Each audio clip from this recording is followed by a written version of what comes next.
And now let's move on. Ladies and gentlemen, can you imagine that wine and AI could have something in common? Indeed, they do. Our next presentation is about the future of wine retail, how algorithms can make it local, from Alex Kashkarov, CEO and co-founder of AR8, a wine tech startup. Alex has 16 years of experience in strategic management and entrepreneurship. He has developed investment strategies for more than 20 tech industries of the fund's investment focus and defined segments and targets with the growth potential up to 20x. He had worked as management consultant at Deloitte and other top-tier firms, restructured a company with 150 million of revenue and executed its interim management as a vice CEO. Developed an organization changes program for a leading production company. With a round of your virtual applause, I'd like to invite on the stage Alex Kashkarov, CEO and co-founder of AR8, a wine tech startup, with the presentation, The Future of Wine Retail, How Algorithms Can Make It Local.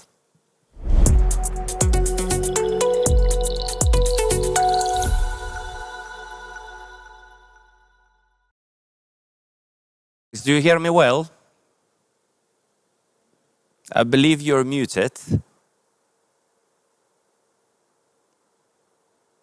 Could you double check, please?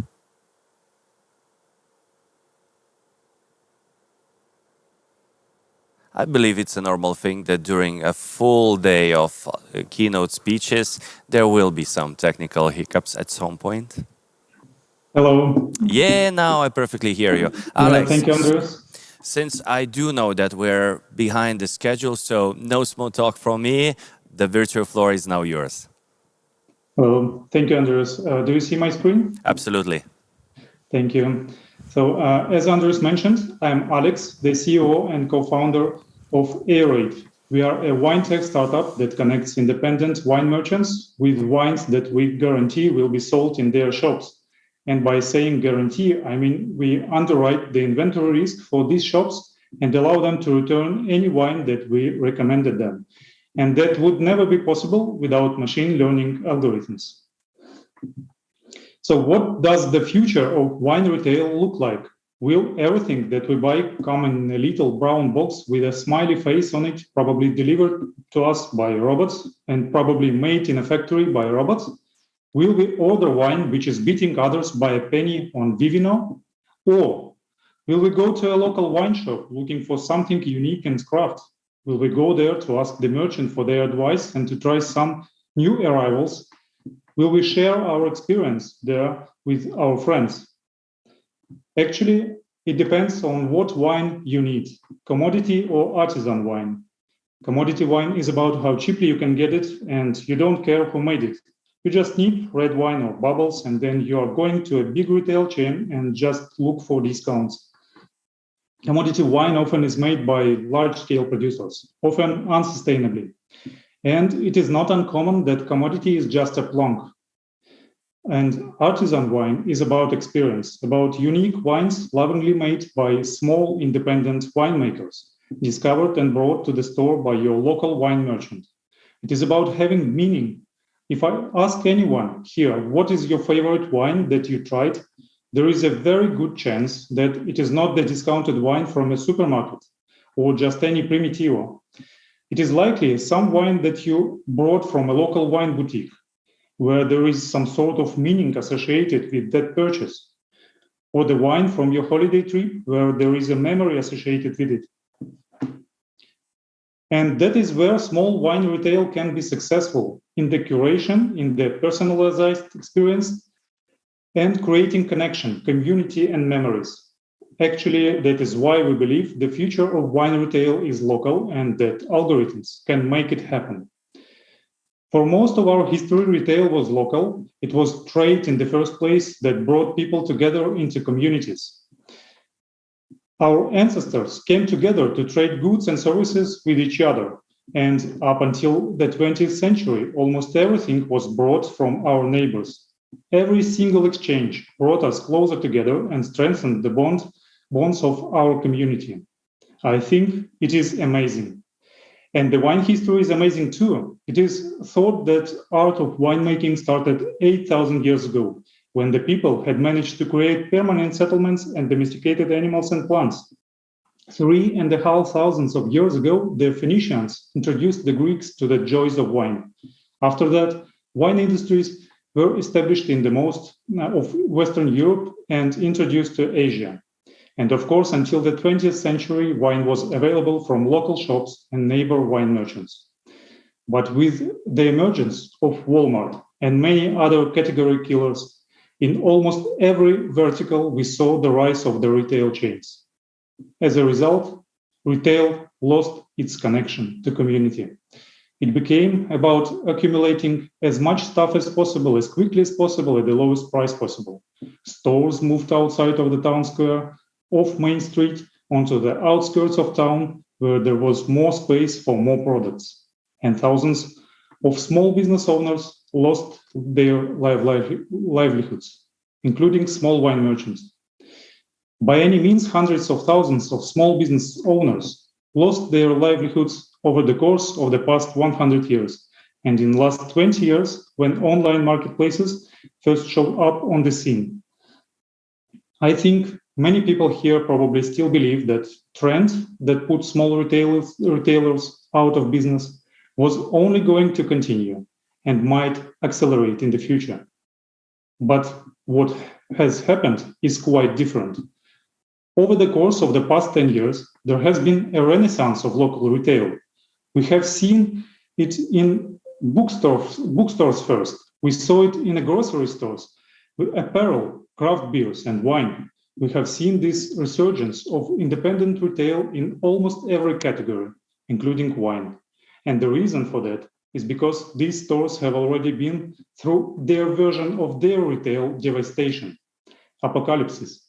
And the ones that survived that devastation, they had already figured out how to survive in a world where they did not have the lowest price and the largest assortments. Big retailers prepared these independent stores for a future dominated by Vivino, Amazon, and others. As a result, across the European Union, we were seeing a comeback of these small stores to main streets, town squares, and small town centers. We see it everywhere in Vilnius too. And that independent retail is still a huge market. Globally, its volume is about 2 trillion euros, while in the European Union, it is 330 billion euros. Every year, Europeans spend 80 billion euros on wine and spirits, 16 billions of which accounts for the independent wine and spirits trade. And the Baltic states market combined is bigger than the one in Austria or Sweden. So it is really a huge market of independent wine retailers. However, due to well-known reasons, conventional arrangements were cut out in 2020. Let me explain how small wine merchants work traditionally. They can only buy as much wine as they can afford to buy. Previously, if you are a small wine store, you are not getting terms. You are not buying on credit. You use the capital in your business to buy inventory. As a result, a lot of small wine stores are under inventory. They can't buy as much as they need to buy. In order to be able to sell, they can't get bank loans. They can't buy on credit from their vendors. So wine merchants were literally flying around the European Union, going to wine shows, making purchases based primarily on guesswork and freezing all their funds in inventory. But wine fairs and shows has been cancelled since 2020. So were visits to winemakers. For example, Lithuanian wine exhibition Vyno Dienos was cancelled for the last 2 years. But the reason that we are today, the reason why A-Rate exists is because we want to power the shop local movement. We want to make sure that local wine stores take advantage of the opportunity in front of them. Bright future is not determined. And many of the issues that these stores faced and that put other wine merchants out of business still exists. Vivino and Amazon still have billions of dollars. They still have teams of buyers optimizing their assortments. They still have machine learning algorithms that are deciding what to buy. They are making sure that consumers click on exactly what they want them to click on. That is something that independent wine merchants have never had before. But with A-Rate, that no longer is the case. Aerate provides small and medium businesses the advantages that previously have only been available to the largest retailers and the largest e-commerce giants. First, we use machine learning algorithms to customize, to personalize the selection of unique wines for the independent wine merchants. We assist them in finding their best new match among millions of wines. Our algorithms help small stores to get more than 3 times better quality of wine and spirits to the same price and 100 times wider range than they had conventionally. And the more they shop our wholesale platform, the better recommendations wine merchants get. Secondly, we are supporting them, allowing them to carry more inventory, which allows them to sell more. They have free returns, which allows them to try wines they otherwise wouldn't have tried. For example, we are seeing the wines that are being sold in a store in Kaunas and then comparing that to the wines that are being sold in a store in Vilnius. And we are able to help those stores make better decisions. Because if this wine didn't sell, we will get it returned. Therefore, we are not going to recommend that wine to a similar store in Kaunas. So we are using machine learning algorithms and models to predict sell-through. And that's how we are able to offer free returns in a way that has never been offered before. As a result, we save a lot of money, eliminate a lot of the costs, and we pass those savings along to the retailers in the form of all these benefits. We are increasing their margins, we are increasing their sales, and we are making life easier for them the way that this market historically has worked. And another benefit is for all of us, for the end consumers, who will retain the option to shop wines locally instead of at the big box retailers and e-commerce giants, and up to 70% of end consumers can shop small. Almost all of them are willing to do so in the future. And their main reason for shopping local is to keep money local. Additionally, they want to support their community and local creators. Supporting local businesses can help our communities during tough times and give us better experience and emotions along the way. Thank you. If you have questions, please feel free to ask if we still have time. And also you can contact me after the conference using the contacts on the screen. Thank you.